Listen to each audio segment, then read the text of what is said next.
but I'm just that type of person who has a lot of, when I have a lot of things on my mind, I just have to express it somehow, honestly. And the way that I express it usually is through music, you know.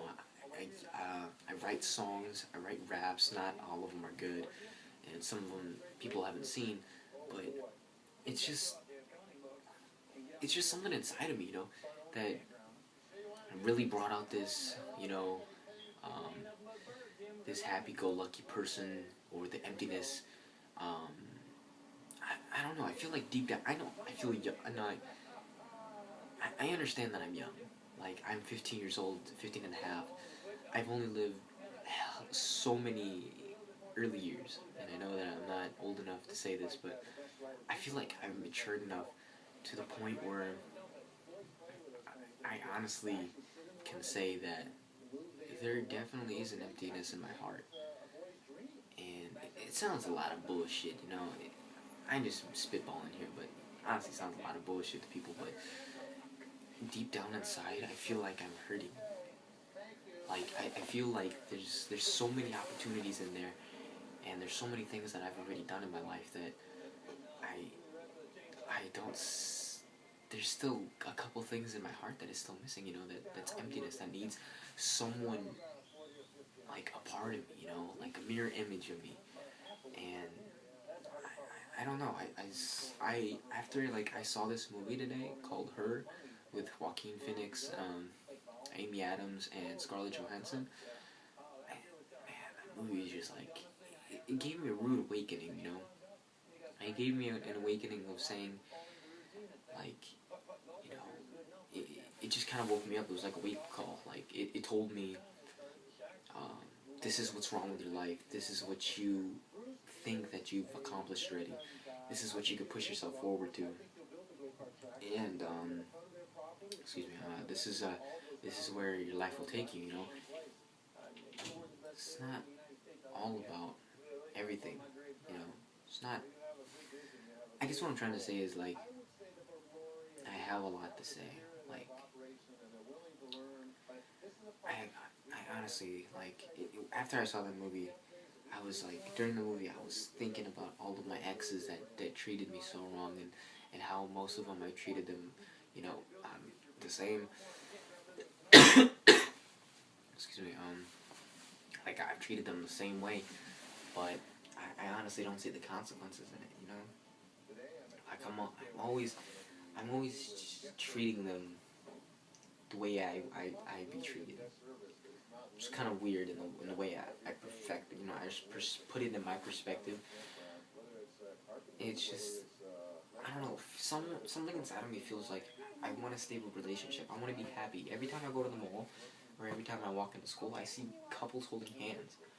You know, and I think to myself, like, every night as soon as I go to sleep, I think of it like, why can't I be one of those, you know, person that's really happy? You know, deep down inside, I've always had this knack of just having someone, you know, that you really care about, and you spend so much time with them, and you absolutely love them with the full extent of your heart. That is something that I haven't yet, like, you know, I haven't yet come to that. You know, I haven't been in that situation yet. I haven't been to that point where I can say to myself, yeah, I'm really truly happy with this person, and I'm absolutely happy with, you know, the love of my life. You know, whoever that may be in the future, which I hopefully is in the broad future. But yeah, it's just after I saw that movie, I just thought to myself, like, how in, like, after I walked out of the movie theaters, I was just thinking to myself, I just wanted to ball up in a chair and just like cry. You know, I just wanted to cry. You know, and I feel like everybody has been to that sort of, you know, perception. You know, has been to that broad understanding that we all want to cry. We all want to have a good cry, just so we can have a rude awakening of our lives, and how we put it in a perspective as other people. You know, I understand that we are all lonely inside, but I feel like I'm the loneliest person on earth that really, really needs someone to understand them. And honestly, I haven't found that. And I know it sounds hella selfish, and I understand that I have all of my fans and all of my good friends, my family, you know, the people that really like me, the people that really understand me, and the people that I'm cool with. You know, I'm really thankful. I'm honestly thankful to God that I have those people in life, because without them, without all of this stuff, like, without all of this stuff, I would not be who I am today. I would not be Mystery. I would not be MRE. I would not be Kid Pusha. I would not be J Money Mac. I would not be Owen Michael Milano. And I would not be, you know, myself. You know, just think about it. Like, if you ever thought about committing suicide, and you think in your head, you know, it's like the thought of suicide is basically, it's just all about you. You may think that everybody in the world hates you, but it's just all about you. You think of that selfishness that you have. You know, that selfishness that you have when you're trying to commit suicide, and you think to yourself that this is the end of the world because no one likes me, and that is the selfishness. And you think to yourself, like, damn, you know, and that happened to me when I tried, absolutely, when I tried to commit suicide. After that, I was like thinking, I was like, you know, how would I feel if other people found my body, you know? Would anybody care? Of course they would care. I didn't learn this till later on, that like, people ask me, you know, a couple of times, am I okay? Am I okay? And it's just to the point where I just say, like, I'm not okay.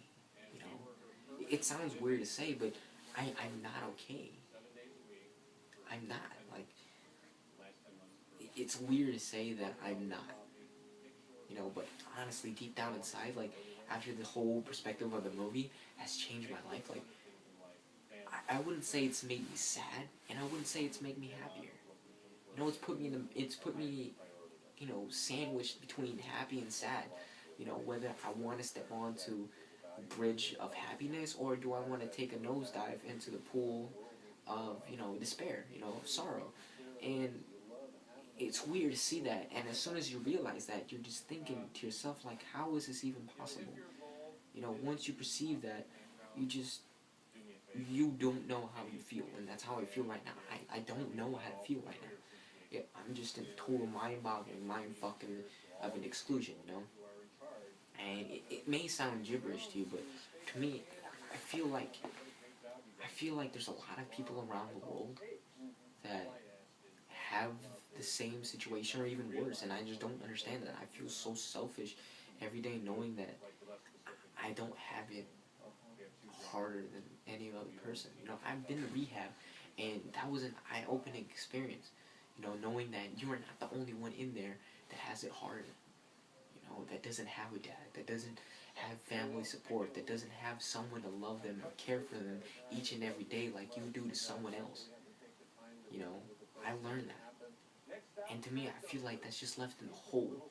You know, my whole life is built around this hole, and it's just so many things around it that you can only fill up that get inside. But there's always that big chunk of part of you that makes me feel like I am alone. You know, I am dearly alone through what I have to face. And this may sound a lot of bullshit, but I kind of like it. You know, without it, I'm not. You know, I'm not Owen. I'm not MRE. I'm not Mystery. You know, I'm not this happy-go-lucky guy that everybody perceives at school. You know, I act up, and when I'm not. You know, and it's weird coming out of a teenager. You know, you're like, what the fuck is this guy saying? But to me, I feel like being alone really makes me feel to a point where I love the trauma. You know, without it, like her. I was just only scanning her for 2 minutes, but for her, like, I feel like, I honestly do feel like after like during that movie, I cried. I cried knowing that I am Joaquin Phoenix in that movie. I am Theodore Twombly. I am him. You know, I've been happy with another person, but there's something inside of me that can't be happy without someone else. You know, physically, like, loving something that's physically not there. And that's something that I haven't, you know, compared to. So, you know, the moral of the story that I'm trying to say is, you know, even though you're young, whoever's listening to this, whether you're mid-40s, you're one of my family members, you're my friends, you know, whoever's watching this video, you know, be happy. You know, don't end up like a person who's sitting at home, you know, having all of these emotions and not expressing them. And that's the biggest thing ever. You have to express the way you feel. And it could be, you know, shouting in video games, you know, at least you're not holding it inside, you know, I give you that. But, like, don't be alone. Even though if you like it, don't be alone. That kind of self-corrects me a little bit, but if you're alone, where are you going to be at in life? You're just going to die alone. And honestly, I don't want to die. I don't want to die alone. But there's something inside of me that says, I want to. I want to die alone. But there's something, you know, weird about it. So, yeah, just, I don't know, I'm just like spitballing here about my crazy emotions.